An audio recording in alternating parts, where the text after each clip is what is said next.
Hello，大家好，我係毛毛啊，好耐冇食海鮮啦，今日帶大家去食海鮮啦，順便逛一下廣州有最多頂車品牌嘅商場啊，Go Go Go！呢度係地鐵3號線石牌橋地鐵站 BRT 出口，地鐵站呢就直接連通咗廣州最豪華嘅商場噶啦，太古匯。呢個連通嘅呢係地下負2層啊，我哋依家咧搭電梯落去。地站出口一出嚟就見到陶陶居同埋奇華餅家，陶陶居都幾多人食喎，呢間裝修好新淨，比較靚啊，新中式風格。奇華餅家好出名啦，度度都有分店啦。其實佢整嘅蝴蝶酥都可以㗎，咁仲有去茶山曾經好紅嘅茶飲店，依家唔使排隊就唔紅啦。中間嘅呢個鋪位咧係麥當勞，隔離咧係 MC Coffee 嘅鋪位啊，咁仲有好多呢啲店㗎。泡泡瑪達，咁睇仲有啲咩鋪頭啊？大部分都係服飾店嚟㗎。呢層咧，因為連通地鐵就比較多人行喺度，就覺得有少少嘈咯。不過呢個真係我哋廣州最頂級嘅商場嚟㗎啦，環嘅感覺已經係最舒服㗎。呢間咧係北面啊，北面嗰個巔峰系列咧，其實佢啲衫都可以㗎。如果真係要玩戶外嘅話，可以考慮一下嘅。咁仲有好多其他唔同嘅店㗎，護膚品店、香水店。呢一層嘅品牌咧就比較平民啦，所以就比較多人逛嘅。太古匯商場咧係非常之大嘅，但係因為佈置得好靚、好闊落、好合理啊，所以逛起身係特別舒服㗎。呢間多人逛啊，山下有蟲係國貨之光啊，係我哋依家國內比較高級嘅雙包店啊，所以就好多人嚟幫襯㗎，有時要排隊添啊。咁仲有咧就係Chanel啦，展台啊，不過可能啱佈展完成。見有好多長槍短炮拍緊個噃，咁主要咧係佈置咗香水喺度展示嘅。展櫃嘅小哥哥好靚仔喎，而且全部都係一個 style 嘅喎，呢種韓系嘅靚仔啊！依家好出名嘅老鋪黃金啊，唔使排隊，有興趣嘅可以去睇睇。佢做工真係唔錯㗎，佢嗰個頸帶嗰個大餅咧，做工真係好靚，值嗰個價㗎。不過呢間店咧就唔知有冇現貨啦。我哋之前去上海咧就大把貨嘅，除咗頂車品牌店之外，仲有唔少嘅食肆嘅。呢度係有間翠園㗎，依家翠園咧係仲有點心車㗎。呢度咧係有間超市㗎，睇睇有啲咩賣啊。佢咧屬於高級超市，門口擺咗好多嘅公仔啊，聖誕氣氛就嚟自呢啲商品啦，都幾好睇嘅。不過喺度買梗係貴啲啦，一樖咁嘅公仔咧就要499蚊，嚟一德路可以平一啲嘅。都可以感受到一樣嘅聖誕氣氛㗎，所以我覺得一德路都幾好逛啊。蔬菜類就10幾蚊咯，係比市場貴啲㗎啦。不過全部都係獨立包裝，安全啲。就咁睇生產日期都幾新鮮，有唔少人喺度逛㗎。你睇打工人嘅飯係幾錢呢？呢個好多肉可以食嘅呢，35蚊有爪啦，有3種肉㗎啦，仲有唔少菜添。嗱，你呢啲比較少肉嘅呢，27蚊有爪㗎啦。都有叉燒同埋有雞啊，仲有青菜。呢個咧就天河嘅麥家啦。我哋依家嚟到咗 M1 層，呢度咧有間鋪頭好受歡迎，好熱鬧啊。佢咧就係1730博物館麵包啦，係9月份先開業嘅。咁佢咧係一個麵包嘅高端品牌嚟㗎，因為裝修好睇，所以就吸引咗咁多人啦。出品嘅話，我試過啦，話你知麻麻地，連剪嘅衝動都冇啊，真係好麻麻地。嚟影下相打個卡咯，見識一下小姐姐嘅生活。咁見今日唔使排隊就入去帶大家兜翻個圈啦。嗱，見到有呢種羅馬嘅雕像嘅，營造嘅就係呢種宮廷風格啦。入到嚟咧係非常之嘈㗎，位置係好狹窄㗎咋。包咧就呢啲啦，10幾蚊一個嘅，貴嘅話20零30蚊一個都有㗎，係一個啊。份量唔大，而且冷冰冰，做咗好多貨擺住喺度啦。不過都吸引咗唔少外國客過嚟幫襯㗎噃。行出嚟對面咧，呢間鋪頭都好出名嘅，因為佢啲巨型裝置啊，做得幾真實㗎，3個大型面譜喺度啊，咁係一間眼鏡店嚟嘅，隻眼球都識喐㗎，做得又真係幾精緻嘅。呢種咧就俗稱恐怖谷效應啦，真得嚟咧有啲假，假得嚟有啲真，俾一種好恐怖嘅感覺。呢度咧就有好多服飾店，咁行嘅咧就係好個性化嘅路線啦，咁價格咧就達唔到頂車品牌嗰個 level，所以咧就會有唔少嘅後生仔會過嚟逛嘅。我哋近距離睇睇呢個 Chanel 嘅香水展台啊，佈置得比較靚嘅，算好有心㗎啦。Chanel 喺太古匯好多年啦，每一期嘅佈置咧都係好靚嘅，由以前到依家都吸引到好多人過嚟打卡㗎。呢度咧有一個食街㗎，食街入邊就仲多人啦。包鋪呢間咧係專門做可頌嘅，有唔少嘅呢啲西餐廳啦。價格嘅話，雙人套餐198蚊，就咁聽落去唔貴咯，萬幾。主要咧係做烤鰻魚嘅。而前面呢間咧就係我中意嘅阿嫲手作啦，係我好中意嘅茶飲店啊。咁係嚟自廣西嘅茶飲店，我覺得佢嘅老爺清補涼咧超好飲㗎，雪糕都超好食，環境咧好舒服。唯一弊端係從來唔打折，都唔做團購，咁咪要圍到20-30蚊一杯咯，係早期喜茶嘅價格。但係佢出品真係對得住個價格，所以吸引咗好多人嚟飲㗎。喺廣州都冇幾多間店㗎咋。正諗住落單俾大家睇睇，點知發覺要等98杯喎。所以如果有微信嘅話，都係建議提前喺微信度搜索小程序阿嫲手作啦，提前落訂單，慣到過嚟攞茶咪得咯，唔使等啦。有得睇冇得飲啊！今次就不過真係好好飲啊，起碼我覺得係對得住個價錢㗎。呢間咧就真係貴得有道理嘅。睇佢環境啦，但佢全部係名廚嘅，睇得到佢做咗啲咩嘢㗎嚇。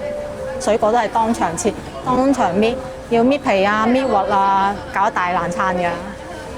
咁呢度咧仲有其他好多餐飲店嘅，食天婦羅嘅三木絲、蛇包嘅鼎泰豐，亦都唔止包嘅，只不過佢小籠包出名啫。轉過嚟咧就見到太怡前傳啦，之前好出名嘅，依家梗係冇咁出名啦。呢啲就叫潮流啦，潮嗰時係好得嘅，流嗰時都好流嘅。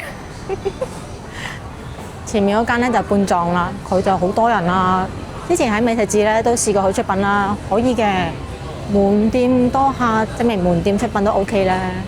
佢有隻今日上新㗎，深海池魚王、鵝肝和牛，成個場最旺就呢間啦，仲有唔少嘅外國人喺邊食緊㗎。起家得都仲有空台添啊！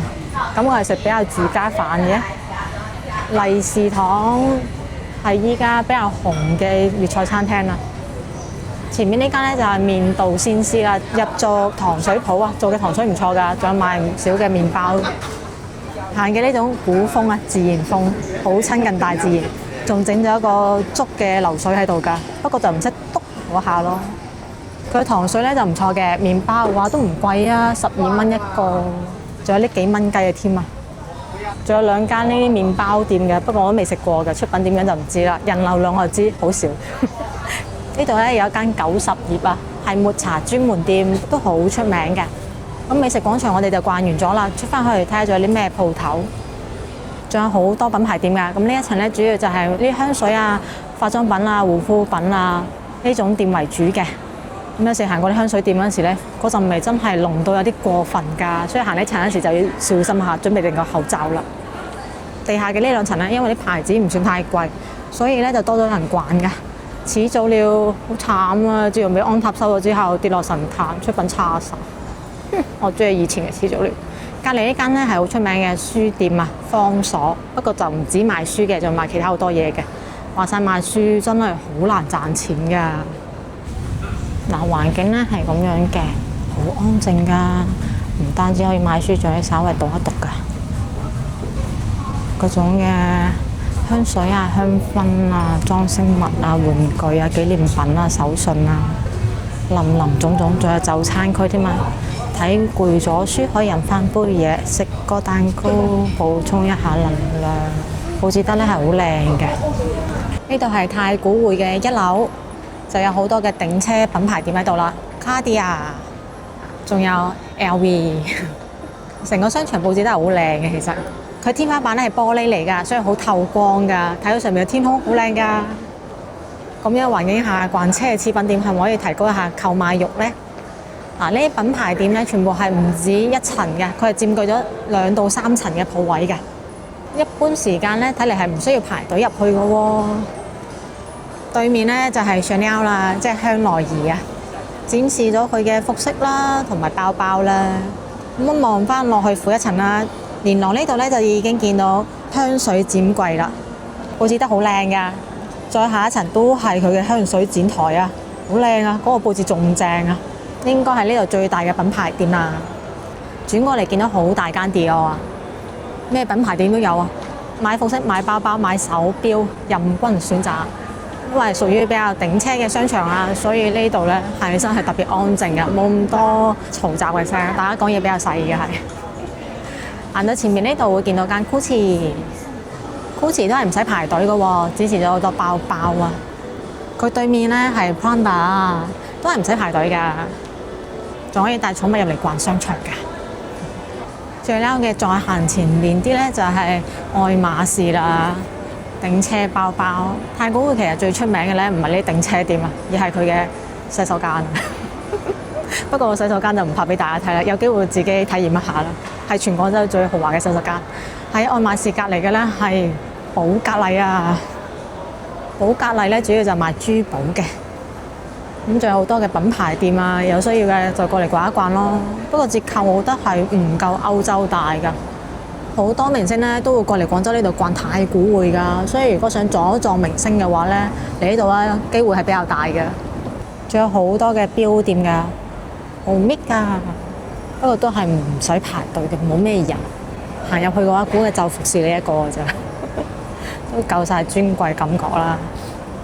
仲有 Tiffany。因為佈置得好靚啊，所以其實好多人中意嚟打卡呢啲頂車店㗎。太古匯呢個商場呢，係直接連通一間酒店㗎，佢呢就係文華東方啦。一晚房費呢，大概係要2000幾蚊㗎。咁最細嘅房型呢，都有60個方嘅。咁佢又做比較濃郁嘅聖誕佈置啦，3大棵聖誕樹，咁係比較受歡迎嘅酒店，好多人嘅。呢個呢，就佢大堂啦，係直接連通個商場㗎，所以就會覺得稍為冇咩隱私性啦。呢間文華東方上邊咧都有間好好食嘅餐廳㗎，我哋之後咧揾機會都會過嚟拍一拍㗎。我哋依家咧就上到嚟2樓啦，睇睇2樓有啲咩頂車品牌。其實大部分都係服飾店嚟㗎，買下眼鏡，買下手錶，好多外國人咧都會過嚟逛嘅。可能換成咗人民幣之後，其實係抵嘅。愛馬仕2間咧就連通嘅，1樓同2樓呢度咧係可以通過鋪頭入邊嘅通道往來嘅。2樓咧就主要賣男士嘅，睇到好多呔啊同西裝，好少人喺商場逛真係好舒服啊。Dior都係2層㗎，採光好好啊，睇上去特別有格調啊。隔離嘅 Gucci 啊、Prada 啊都係2層㗎。咁唔單止佔據2層咁簡單，時不時咧仲會喺連廊嗰度擺一擺個展櫃㗎。反正就係陣容強大啦，佢啲裝飾咧成日會換嘅，所以會吸引好多小姐姐過嚟打卡㗎。不過今日工作日好似就冇嗰啲打卡小姐姐，想睇嘅話建議週末嚟啊，而且會見到佢哋排晒長龍㗎。今日就可以打橫行啦。我哋而家由2樓望翻落去負2層，大概咧係咁樣嘅佈局嘅，視線好開闊㗎，可以睇到好遠。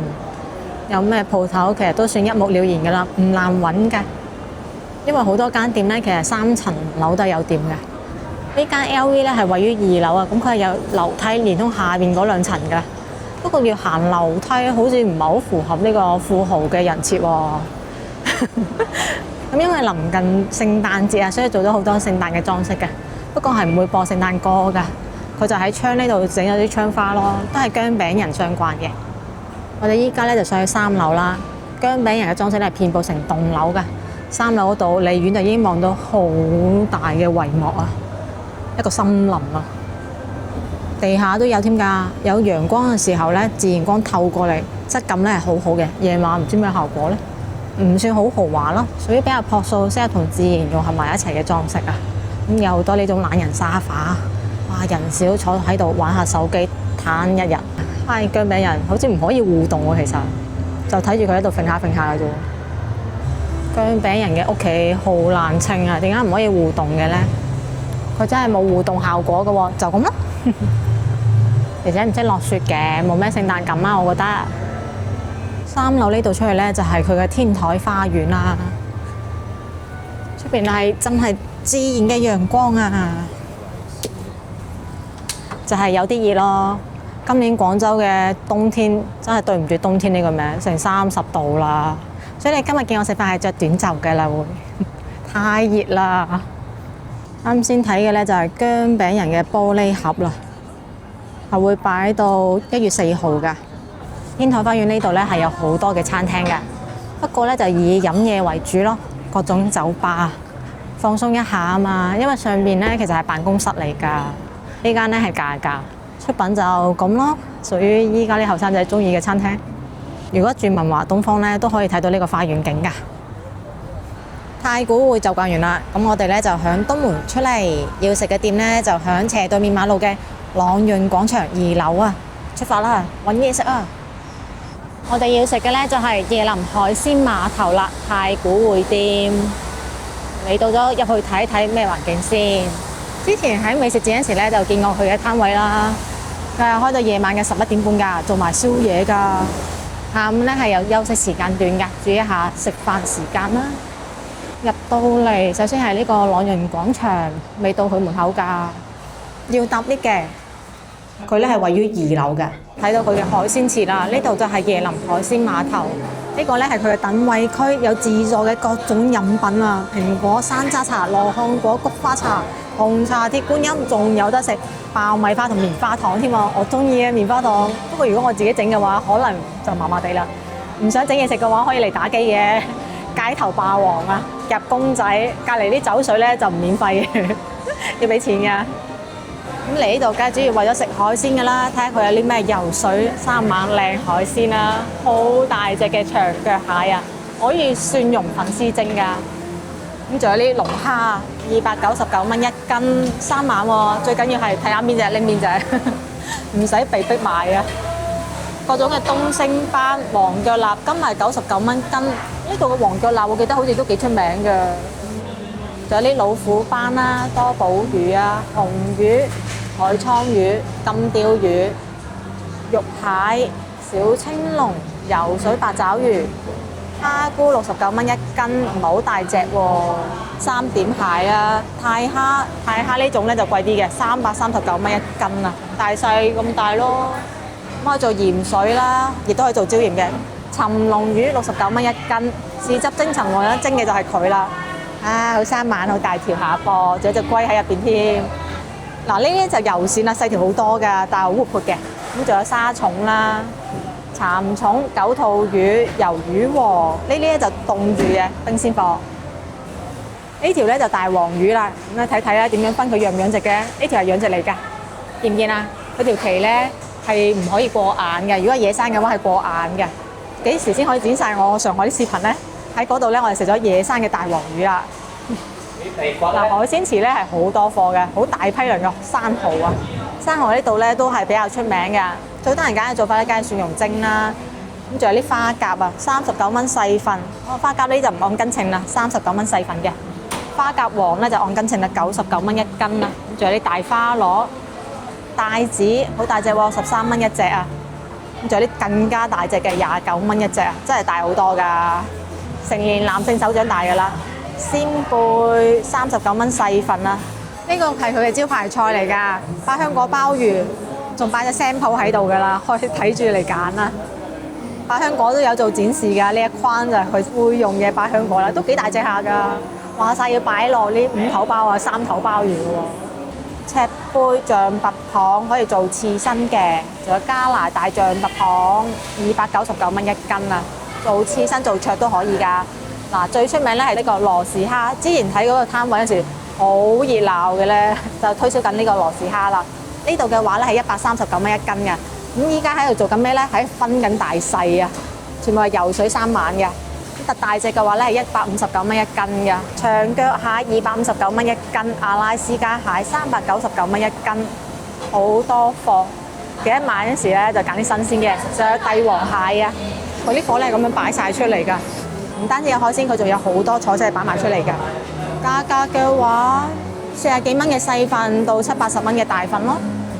名廚廚房係現場睇到佢喺度整呢個生煎包㗎，話係用龍蝦做餡嘅。咁呢個海鮮區域咧係會播住勁歌㗎，所以係有啲啲嘈㗎。唔單止有整呢個生煎包嘅，咁仲會整海膽包啊！依家咧就冇人喺度操作緊咯，有人落單先會整嘅啫。之後咧有個大片嘅玻璃區間咧係無菌室，攞嚟切魚嘅，嗱都唔係好無菌嘅，個門口係開嘅。呢條咧係堅嘅三文魚嚟㗎，涼菜都有做展示㗎，10零20蚊咯。全部都擺咗喺度嘅。嗰啲花甲咧係等住撈㗎，佢而家係灼咗，所以就開咗口嘅。燒臘檔擺咗好多燒臘喺度啊，掛咗燒鵝好多嘅乳鴿啊，仲有呢嘅叉燒啦，同埋有啲鵝腎啊、鵝掌嘢喺度㗎。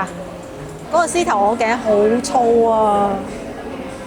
盡頭呢度咧有個更加大嘅明廚啊，好多嘅廚師啊，所以平時上菜咧正常嚟講，就算係堂主都係好快嘅咋。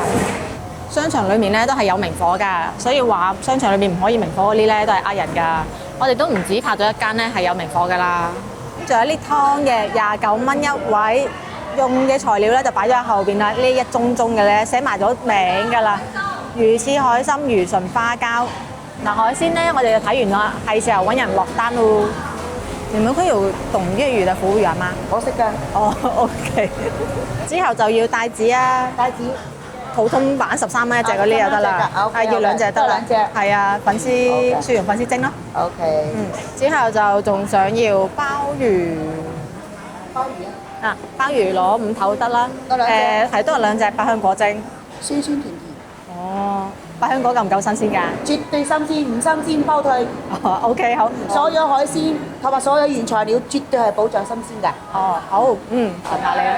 咁我哋仲要嗰個招牌嘅螺絲蝦。啊，招牌螺絲蝦。啊，要半斤。半斤泡頭比較大隻㗎。超螺，你或者攞呢啲泡頭啊，大隻好靚。你又一人睇2隻、3隻都可以，計隻。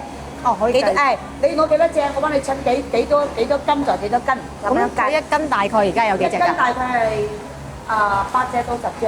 哦，一斤有8隻。咁我哋攞4隻啊。OK， 好。4隻泡頭。咁樣好似差唔多啦，嗬。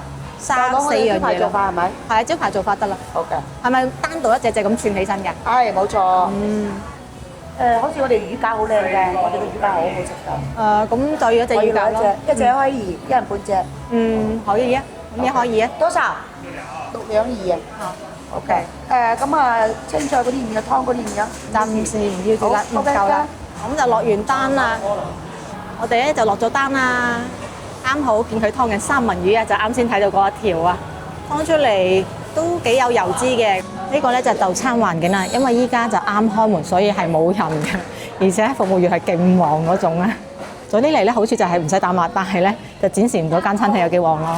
咁除咗啱先睇到環境之外咧，仲有呢種咁嘅小房間嘅，入到嚟咧一共係有4張台㗎，咁樣分開咗咧，大家就冇咁嘈啦，亦都有少少嘅私密性啊。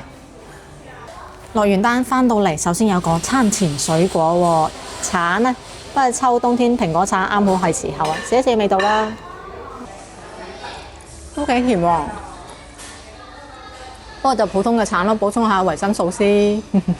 哦，好嘅，逛完街過到嚟咁樣，你食個水果呢種清甜咧就舒服過齋飲水啊嘛。嗱，咁樣解開咗啦，非常之方便食，夠多汁嘅，而且冇渣，就一個普通嘅好食嘅橙咯。甜嘅唔酸，泡頭螺絲蝦159蚊一斤，咁我哋咧係要咗4隻嘅，稱出嚟咧就係98個半啦。一隻係有幾大咧？就係有咁大一隻啦，半隻手臂長噶。咁佢呢度嘅烤法咧就同出邊嘅烤蝦唔一樣嘅，出面大部分咧會烤到佢有啲窿啊，有啲黑嘅。咁呢隻咧烤完出嚟好靚嘅，粉粉地紅色嘅，好正啊！顏色好睇不特止啊，外面仲有層薄薄地咁樣嘅鹽嘅，睇上去個賣相咧就靚好多啦，好吸引啊！而且咧配咗2種醬汁㗎，一種咧就係呢個百香果醬啊，而另一種咧就比較似泰式嘅嗰種酸甜醬啦。睇完就上手食海鮮啦，真係有溫度嘅熱嘅。首先，既然係螺絲蝦，其實最有價值咧係佢嘅頭啊，睇下有冇膏先。158蚊一斤嘅喎，揀嘅特大版嘅。如果冇膏嘅話，咪好慘。烤到好脆㗎啦，啲爪啊、啲鬚啊，一掂佢就甩㗎啦。3兩下手勢就剝好咗啦。你嚟睇睇佢啲膏啦，哇！真係佢大部分都係呢種黃色嘅軟嘅膏嚟㗎。唔係嗰種硬膏咯，唔會苦嘅，似啲非常非常之濃嘅雞蛋黃嗰種味道咯。但係個鮮味，我覺得係冇嗰種硬膏鮮嘅。試完個膏，試埋啲肉啊，好彈牙，食到好有滋味啊！咁佢外邊咧係因為用鹽烤嘅，所以會有鹹味嘅，同入邊嘅鮮味咧一齊好搭㗎，唔膩。同出邊嘅燒烤咧確實係唔一樣嘅，而且一啲都唔會苦喎，好有彈性，好新鮮嘅蝦。啱先睇住佢嘅海鮮前架一件啦，係真係隻隻游水嘅，做運動做到足㗎啦。就係價格有啲貴咯，而且我覺得好似係比美食節貴㗎。有機會睇嚟應該喺美食節度試定先，可以慳錢啊嘛。好大隻羅氏蝦啊！佢咧就已經烤到起晒㗎啦，你睇佢個殼已經自然咁樣起身嘅啦，所以咧係好容易剝㗎咋。呢個咧係類似泰式嗰種醬嚟嘅，寫起咩味嘅先？酸酸辣辣，但好似係以辣味為主嘅咯。哇！中意食辣嘅就可以點嗰種醬，味道好辣啊！佢另外咧就有一個百香果醬嘅，試一試，好甜喎，但係百香果。但我都係覺得地食更加有激情喎。蝦肉嘅鮮味同埋外邊微微啲嘅鹹味一齊咧，嗰種碰撞啊比較好食啊！你點埋咁多醬之後咧，反而覺得呢啲味咧會冚咗咯。肉都幾多嘅，食唔食得到啊？咁啊食完咗一隻啦。4隻蝦全部都係呢種黃色嘅軟膏，係冇紅色嗰種硬膏嘅喎。我覺得呢啲蝦唔算太過靚咯。雖然佢嘅肉質都幾彈牙，食起身都唔差。烤生蠔58蚊，一隻咧係29蚊嘅。要嘅咧係大嘅生蠔啊，細嘅話咧就13蚊一隻嘅啫。咁有幾大隻咧？睇睇就係呢個大細啦。哇，好滾熱辣喎，真係新鮮烤，非常之辣手。咁佢個殼咧都烤到好脆嘅啦，擺低先。擺咗好多嘅蒜蓉啦、葱花啦，之後咧就大隻嘅生蠔啦。咁睇睇佢真容啊！撥開有幾大咧？咁大一隻啦，好熱啊！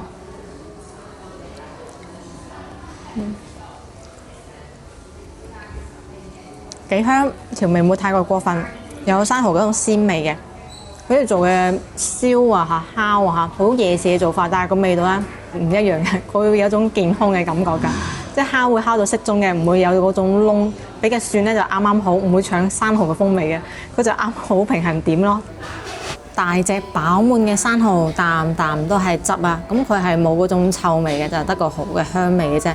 同蒜一齊梗係最佳搭配啦！呢種係一種好經典嘅燒烤做法，味道咧就唔會有啲咩驚喜嘅，但係食咧係真係確實好食嘅。而且佢用嘅油啊、整嘅蒜啊同埋揀嘅生蠔咧都係新鮮啊，所以食出嚟個味道咧健康得嚟又有滋味啊，同平時喺街邊燒烤檔嗰啲唔一樣嘅。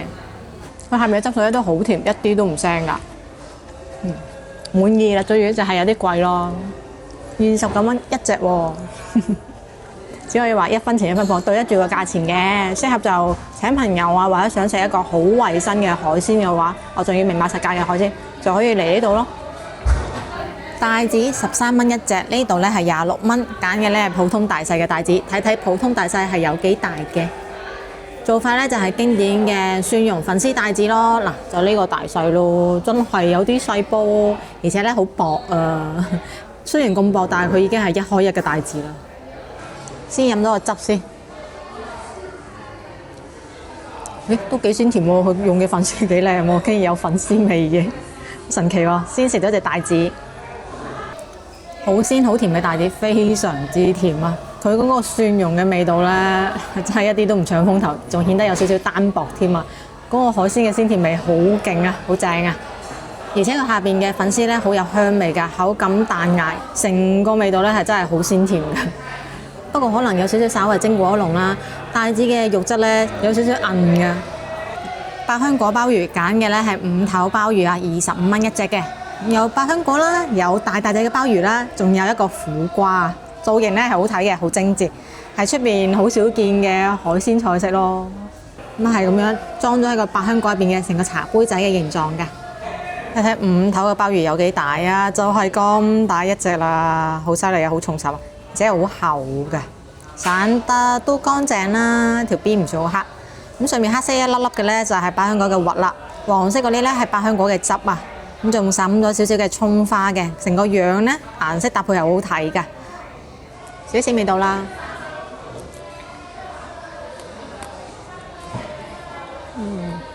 酸酸甜甜啦，真係好開胃。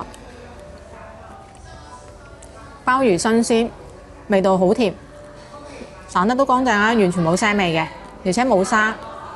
不過咧就會咬到啲好脆嘅嘢，嗰啲咧就係百香果嘅核啦，咬落去好脆啊，佢比芝麻仲要脆㗎。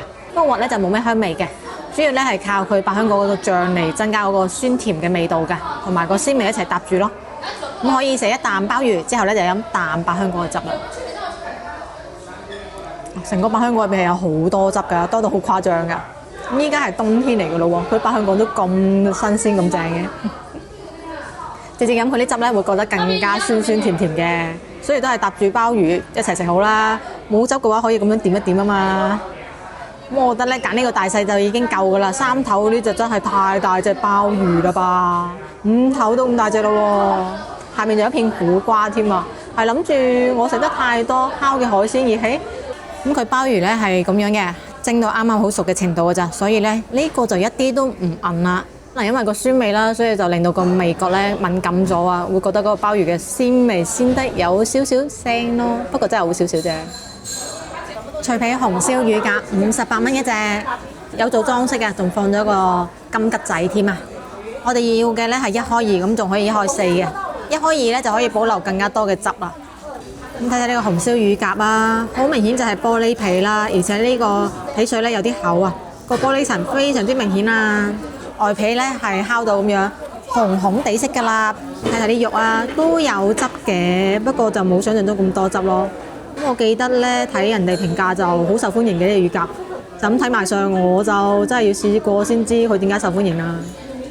手撕乳鴿啊，哇多汁㗎喎，得喎，有料到喎，仲有冇剩啊？喺佢浸皮嗰度咧就流咗好多出去㗎啦。嗱入邊肉咧就唔錯嘅。如果你可以有本事原隻食嘅話咧，就仲多汁添啊！就係有啲辣手咯，飆晒煙㗎。個皮嘅手感係好脆㗎，100%嘅玻璃皮。海餐飲咗汁先，冇晒。話晒我都係冒住呢個俾佢淥親嘅風險。幾好肉香味喎！之後就食佢隻髀啦，哇！新鮮滾熱辣搣出嚟嘅髀啊，飆緊煙嘅，肉都幾甜啊！用嘅咧係新鮮乳鴿，佢呢度揀嘅材料咧唔差嘅，可能係因為喺 CBD 定價，所以稍為貴一啲咯，顯得性價比就冇咁高。不過服務好好嘅，全程基本上我每食一樣嘢，佢就幫我換一次碟，仲會睇到我冇水主動斟茶。咁呢度係冇服務費嘅，有翻咁上下服務可以啊。不過咧就冇嗰陣時去美食節嗰種載歌載舞咁熱鬧嘅環境咯。個連空位咧都係好多汁嘅，不過咧就趁熱食先好食㗎咋。凍咗之後咧，因為玻璃皮啊，嗰種假脆嘅感覺咧太明顯啦，同呢種多汁嘅肉擺埋一齊好奇怪啊，冇咩融合度啊。海膽炒飯細份29蚊，咁佢呢度咧係有暖碟㗎喎，做得真係好精緻啊！呢個細份嘅海膽炒飯咧，睇睇。飯咧係用普通嘅米嚟㗎，咁啊好考驗佢嘅技術啦。滲咗好多嘅葱花嘅，海膽嘅話就真係唔係好多咯，起碼比我哋之前食嘅呢一間如意一品咧係少好多㗎。呢啲稍為深黃色嘅就係海膽啦，亦都係一粒粒嘅形狀嘅。而且睇落嚟咧，呢啲炒飯好似輕輕油咗少少喎。嗱，仲有啊，唔夠鬆散咯，你睇全部都係咁樣黐埋嘅。試一試味道咯，300蚊嘅海鮮都冇食飽啊！好彩佢啲海膽炒飯啊，即係你煮食啊就唔貴咯，29蚊細份，食埋佢應該可以嘅啦。試試味道，好多好多嘅葱花，均勻咁樣滲咗喺呢個飯入邊嘅。有炒飯嘅香味咯，聞唔到咩海膽嘅味道。好，咁都可以。啲飯好彈㗎，不過啲葱真係落得太多啦，食落去咧全部都係葱味啊！呢個炒飯咧油得滯啊，放嘅油真係太多啦，而且葱都好多啊，食落去就得個葱味，完全感受唔到其他嘢嘅味道啊！呢個炒飯係全場最差，好差，好似呢度炒菜麻麻地咯。食飽飽就埋單啦，2個人嚟食，食咗5種海鮮同埋1隻乳鴿，一共咧係食咗329蚊嘢嘅，實付咧係279蚊，因為用咗個50蚊嘅消費券啊。椰林海鮮碼頭，佢嘅海鮮咧係真係新鮮嘅，但係我覺得出品好似麻麻地喎，特別係佢嘅招牌嗰個烤羅氏蝦，品質唔算好高咯。咁今餐咧食咗幾樣海鮮啦，其實都冇記憶深刻嘅，反而佢嗰個海膽炒飯就記憶深刻啦，係差到記憶深刻。咁我真係冇咩海膽味，仲要葱味好明顯啊，好似食緊一大碟葱咁嘅樣啊！好似都係去海鮮市場，只要唔俾人揾笨嘅情況下，食海鮮係會抵啲嘅咯。但係話晒呢度天河啊嘛，唔靠近海，喺呢度食到海鮮都算係咁噶啦。就睇自己需求嚟選擇啦。今期影片咧就到呢一度啦。中意我嘅影片，想食地道菜式嘅，記得關注頻道喎，點個 like 啊，分享俾身邊嘅朋友仔，仲有打開小鈴鐺啊，有新影片會第一時間通知你㗎。咁我哋下期見啦，拜拜。